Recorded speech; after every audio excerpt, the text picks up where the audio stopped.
بہار اور چندرا بابو نائیڈو، میں ان کو دعوت دوں اور وہ جمعیت علماء ہند کی دعوت کو قبول کریں۔ مسلمانوں کے جذبات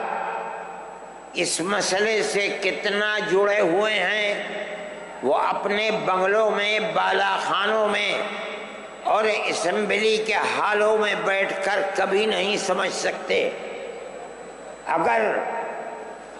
وہ عبرت اور نصیحت لے سکتے ہیں تو آج مسلمانوں کا یہ جم غفیر انہیں بتا سکتا ہے کہ وقف ترمیمی بل اور جو حالات ملک میں پیش آ رہے ہیں، مسلمان کا دل و دماغ کیا سوچ رہا ہے اور کس طرح ان حالات کو اپنی آنکھوں سے دیکھ رہا ہے، مگر یہ بات نہیں ہو سکی۔ پھر بھی میں نائیڈو جی کا شکریہ ادا کرتا ہوں، اور اس لیے کہ بی جے پی حکومت اصل یہ ہے کہ ملک میں ملک کے بسنے والوں نے ہرا دیا اس کو، ان حالات کو ملک نے قبول نہیں کیا، لیکن اپنے دو اتحادیوں کی بیساکھی کے اوپر بی جے پی گورنمنٹ بیٹھی ہے۔ ان میں بڑی مضبوط بیساکھی چندرا بابو کی ہے اور ایک بہار کے اندر ہے۔ میں نے دعوت نامہ بھیجا، لیکن انہوں نے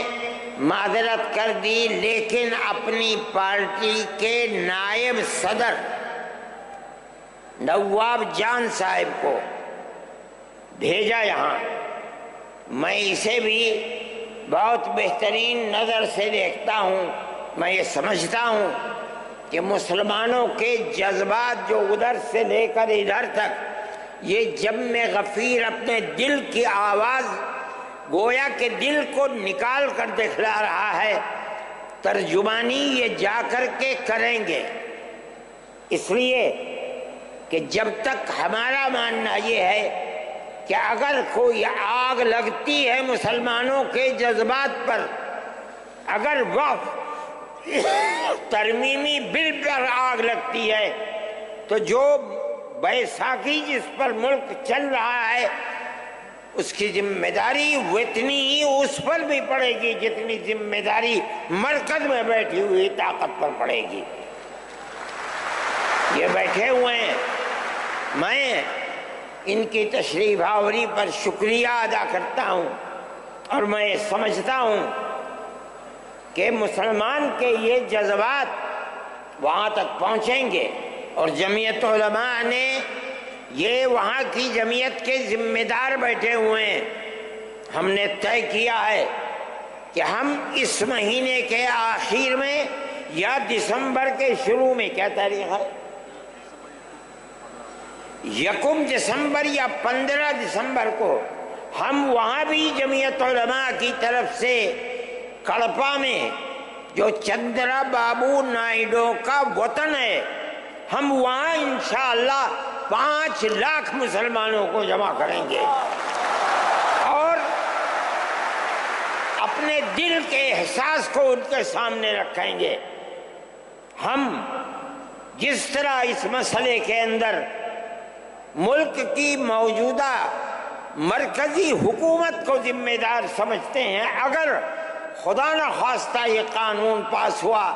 تو وہ بیساکھی جن کے اوپر یہ بیٹھ کر حکومت کر رہے ہیں وہ بھی اس ذمہ داری سے سبکدوش نہیں ہو سکتی۔ میں اپنے ان جذبات کے ساتھ نواب جان صاحب کا خیر مقدم کرتا ہوں۔ یہ نائیڈو جی کے نائب ہی سمجھیے، ان کی پارٹی کے نائب ہیں، اور مولانا خالد صاحب مسلم پرسنل لا بورڈ کے صدر ہیں، مولانا کا تعلق بھی تشریف رکھیں، ان تمام مسائل سے ہے جو مذہبی مسائل ہیں اور مسلمانوں کے خلاف اٹھائے جاتے ہیں۔ حضرت مولانا کی تقریر بھی آپ اس موضوع پر سنیں گے، اور سب سے بہترین مسلمانوں کی طرف سے اس بل کے خلاف جو چیئرمین کے سامنے اور مجلس کے سامنے اس مدعا کو رکھنے والے ہیں وہ ہمارے ورکنگ کمیٹی کے ممبر اور سپریم کورٹ کے وکیل